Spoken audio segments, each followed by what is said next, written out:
Hello friends, welcome to my channel. Friends, आज मैं अपने टिप्स के वीडियो लेके आ चुकी हूँ।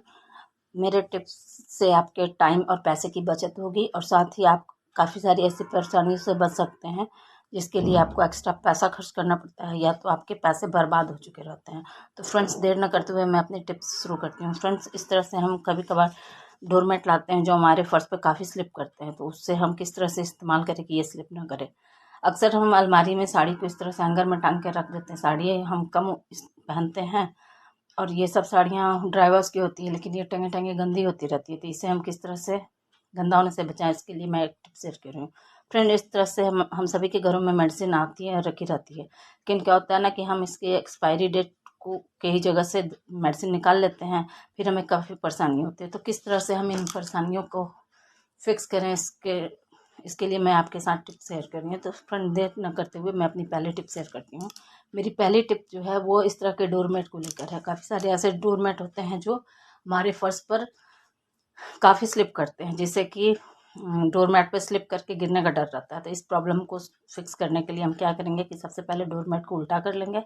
उल्टा करने के बाद हम डोरमेट के ऊपर 3 से 4 जगह इस तरह से डबल साइडेड टेप जो है उसे कट करके लगा देंगे। आप अपने रिक्वायरमेंट के अनुसार से 5-6 जगह, जितनी भी जगह आप चाहें उस अनुसार से सेलो टेप चिपका दें। इसके बाद हम क्या करेंगे कि डबल साइड टेप का जो ऊपर वाला पेपर है उसे हम बहुत ही सावधानी के साथ निकालेंगे और अपना जगह देख लीजिए, जिस जगह आपको डोरमेट को रखना है उस जगह से डालें, क्योंकि चिपक जाने के बाद आप इसे इधर से उधर हटाइएगा तो डबल साइडेड टेप वर्क नहीं करेगा और फिर से ये स्लिप करने लगेगा। तो बहुत ही ध्यान के साथ हम इसे लेके जाएंगे और जिस जगह पे हमें डोरमेट को रखना है उस जगह हम बहुत ही सावधानी के साथ इसे रखेंगे, ताकि टेप जो है उस पर कुछ गंदगी ना लगे और वो अपनी जगह पे अच्छी तरह से चिपक जाए।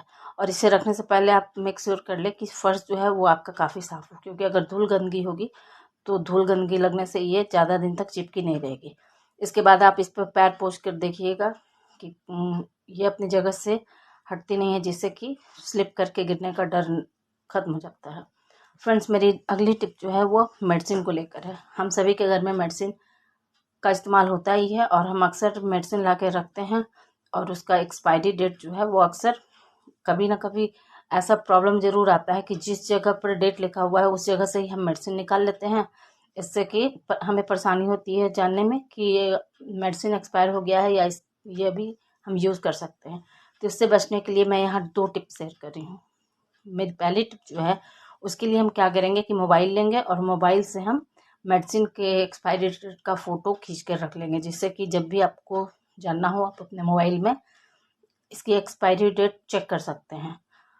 और दूसरी टिप जो है उसके लिए हम क्या करेंगे कि जिस भी मेडिसिन पर आपको एक्सपायरी डेट को फिक्स करना हो तो उसके लिए हम क्या करेंगे कि पतली वाली सेलो टेप लेंगे और सेलो टेप में से हम एक टुकड़ा कट कर लेंगे जितना दूरी पे हमें इसे चिपकाना हो।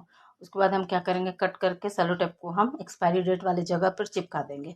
और ये ध्यान रखेंगे कि मेडिसिन को जब भी निकालें तो ये ध्यान रखें कि डेट वाले जगह को पहले ना निकालें, क्योंकि डेट वाले जगह से आप मेडिसिन पहले निकाल लेंगे तो काफ़ी परेशानी होती है डेट देखने में। तो पहले हम यहाँ सेलो टेप चिपका लेंगे। उसके बाद यह ध्यान रखिएगा कि जब भी आप मेडिसिन निकालें तो जहाँ डेट लिखा हुआ हो वहाँ लास्ट में ही निकालें। इससे क्या होगा कि डेट इस पर लगा रहेगा और बाई मिस्टेक कभी गलती से आप निकाल भी लें तो टेप चिपकाने से क्या होगा कि टेप को आप वापस उस जगह ले जाइएगा, तो वहाँ पर ले जाने से आपको डेट पता चल जाएगा। आप इसे करके देख लीजिए। मैंने इसे करके देखा है। यहाँ से मैंने मेडिसिन निकाल लिया, उसके बाद भी मैं इसे सेलो टेप से इसे अच्छी तरह से अपनी जगह पे वापस चिपका रही हूँ, तो इससे कि यहाँ का डेट दिख रहा है। तो इस तरह से आप अपने मेडिसिन के ऊपर सेलो टेप चिपका देंगे तो अगर आप यहाँ से मेडिसिन निकाल भी लेंगे फिर भी आप इसकी एक्सपायरी डेट देख सकते हैं। तो आई होप आपको ये टिप पसंद आई होगी। फ्रेंड्स, इसके साथ मैं अपनी अगली टिप शेयर कर रही हूँ। अगली टिप जो मेरी है वो साड़ी को लेकर है। फ्रेंड्स, इस तरह के साड़ी जो होते हैं वो ड्राई वॉश में धुलते हैं, लेकिन क्या होता है कि इसे हम हैंगर में करके कबर्ड में टांग के रख देते हैं और हमेशा कबर्ड खुलते बंद रहने के कारण क्या होता है कि साड़ी गंदी हो जाती है। तो ये गंदी ना हो, इससे बचाने के लिए हम क्या करेंगे कि कोई भी आप पुराना पिलो कवर ले सकते हैं या ऐसा भी पिलो कवर ले सकते हैं जिसे आप काफ़ी कम इस्तेमाल करते हो। तो मैंने यहाँ एक पुराना पिलो कवर लिया है। तो मैंने यहाँ क्या किया है कि साड़ी के हैंगर से जो नीचे लटका रहता है उसे मैंने पिलो कवर के अंदर डाल दिया है, और पिलो कवर के ऊपर वाले पार्ट को इस तरह से मैंने हैंगर के अंदर डाल दिया है। आप चाहें तो इस तरह से भी आप अपने साड़ी को हैंग करके रख सकते हैं, लेकिन इस तरह से क्या होगा कि थोड़ा जगह खुला रहता है, जिससे कि उस जगह पर धूल गंदगी पड़ती रहती है। तो मेरा ये पिलो कवर जो है पुराना है, इसे मैं इस्तेमाल नहीं करती हूँ, और इसका बेडशीट भी फट गया, तो मैं इसके सेंटर में कट लगा लूँगी, जिससे कि होल्ड करने वाला जो हैंगर वाला पार्ट है उसे मैं इसके बाहर निकाल लूँगी। तो मैं यहाँ इसके सेंटर में कट कर लेती हूँ, जिससे कि इसके हैंग करने वाला पार्ट जो है वहाँ से हम निकाल लें, और हम अच्छी तरह से हैंग भी कर सकेंगे उससे, और हमारी साड़ी जो है पूरी तरह से कवर हो जाएगा, जिससे कि गंदा होने का, साड़ी में थोड़ा भी गंदा होने का कोई चांस नहीं रहेगा। तो मैंने इसे सेंटर से कट कर लिया है। इसके बाद हैंगर के होल्ड करने वाले पार्ट को हम यहाँ से निकाल लेंगे, और साड़ी हैंगर को पिलो कवर में अच्छी तरह से हम कवर कर देंगे। इस तरह से क्या होगा कि साड़ी आपकी जो है पूरी कंप्लीट तरह से कवर हो जाएगी। आप चाहे तो यहाँ काफ़ी सारे पिलो कवर में बटन या चेन होता है, तो चेन से चेन लगा देंगे। इससे क्या होगा कि आपकी साड़ी बिल्कुल ही गंदी नहीं होगी, और इस तरह से आप अपने सारे ड्राई वॉश वाले साड़ियों को हैंग करके रख सकते हैं। फ्रेंड्स, मेरी अगली टिप जो है वो भी पिलो कवर को ही लेकर है। मैं यहाँ आज पिलो कवर और हैंगर की हेल्प से एक ऑर्गेनाइज़र बना रही हूँ, जो आपका काफ़ी काम आएगा। तो सबसे पहले मैंने यहाँ एक पुराना पिलो कवर लिया है। पिलो कवर के इस तरह से हम इसे मोड़कर सेंटर में एक कट लगा लेंगे, जहाँ से हम हैंगर का हैंग करने वाला पार्ट निकालेंगे। इसके बाद मैंने क्या किया है कि हैंगर को इसमें डाल दिया है, और हैंग करने वाले पार्ट को मैंने होल से बाहर निकाल लिया है। इसके बाद मैं आपको दिखाती हूँ कि इसका हम इस्तेमाल कहाँ करेंगे। तो इस बैग को हम लेकर चलेंगे। आप अपने किसी भी घर के किसी भी ऐसे पार्ट में जहाँ दिखे नहीं है, आप चाहे तो इसे बाथरूम में भी टांग सकते हैं, या आप इसे दरवाजे के पीछे भी टांग सकते हैं। और इसका इस्तेमाल हम लॉन्ड्री वाले कपड़े को स्टोर करने में करेंगे। क्या होता है कि काफ़ी सारे कपड़े जो होते हैं हम खोल खोल के रखते हैं कि एक साथ धोएंगे, लेकिन धोते समय अगर हमें मिलने में दिक्कत होता है तो कुछ कपड़े छूट जाते हैं। तो इस तरह से हम हैंग करके रखेंगे, और जो भी कपड़ा आपको धोना हो उसे आप इस बैग में डाल देंगे, तो जब भी धोना होगा तो आपका कोई भी कपड़ा छूटेगा नहीं। तो आई होप आपको ये टिप पसंद आई होगी। इसके साथ ही मैं अपने अगले टिप की ओर बढ़ती हूँ। मेरी अगली टिप जो है वो मेडिसिन को ही लेकर है। फ्रेंड्स, क्या होता है कि कभी कभार क्या होता है कि जब मेडिसिन हम किसी बैग में रख कर कहीं आते जाते हैं, तो क्या होता है कि मेडिसिन का जो रैपर है वो मुड़ने से वो खुल जाता है, और मेडिसिन उसमें से बाहर निकल आती है, जिससे कि मेडिसिन में हवा लगने का डर रहता है। तो उसे हम क्या करेंगे कि मेडिसिन को निकाल लेंगे, और एल्युमिनियम फॉइल के टुकड़े में इसे हम अच्छी तरह से कवर करके रख देंगे, जिससे कि इसमें हवा नहीं लगेगा। अगर आपके पास मेडिसिन का पैकेट हो तो आप मेडिसिन के पैकेट में इसे रख दें। अगर आपके पास मेडिसिन का पैकेट ना हो तो मेडिसिन का नाम लिखकर आप इस पर स्टिक कर दें, ताकि आपको पता रहे कि ये कौन सी मेडिसिन है। तो इस तरह से आप रैपर से निकल चुके भी दवाई को इस्तेमाल कर सकते हैं। फ्रेंड्स, मेरी अगली टिप जो है वो आटे को लेकर है। फ्रेंड्स, आटा रोटी बनाते समय हम रोटी के लोई में लगाने के लिए सूखा आटा इस्तेमाल करते हैं। तो वो आटा को जो है हम एक अलग बर्तन में स्टोर करके रखेंगे। उसे हम पूरे आटा में नहीं डालेंगे, क्योंकि ऐसा करने से क्या होता है ना कि जब हम रोटी बनाते हैं तो बार बार हम लोई को आटे में डालते हैं, जिससे कि आटा हल्का गीला होते रहता है, जिसके कारण इसमें कीड़ा भी बहुत जल्दी लग जाता है। और इस आटे को हम अगर अपने पूरे आटे वाले डिब्बे में डालेंगे तो उसमें भी कीड़ा लगने का चांसेस बढ़ जाता है।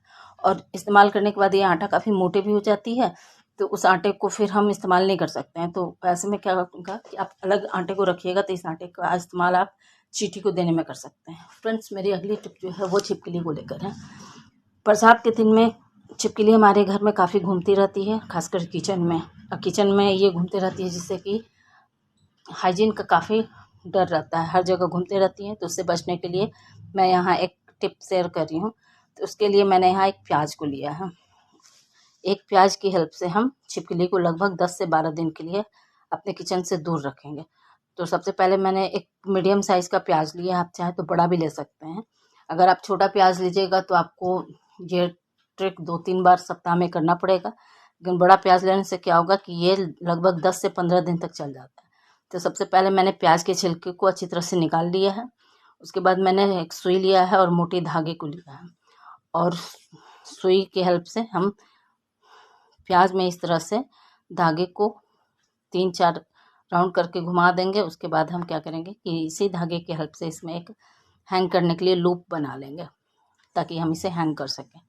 तो मैंने यहाँ प्याज में चारों तरफ से इसे अच्छी तरह से घुमा लिया है ताकि जब हम इसे टांगे तो प्याज के वजन से ये गिर न जाए, क्योंकि प्याज कच्ची है और प्याज में वजन होता है। इसे हम टांगेंगे अगर अच्छी तरह से ये धागे से कवर नहीं रहेगा तो गिरने का डर रहेगा। तो मैंने प्याज में अच्छी तरह से चारों तरफ से कर लिया है ताकि प्याज टांगने पर गिरे नहीं। इसके बाद मैंने इसमें लूप बना लिया है इस तरह से ताकि हम इसे हैंग कर सकें।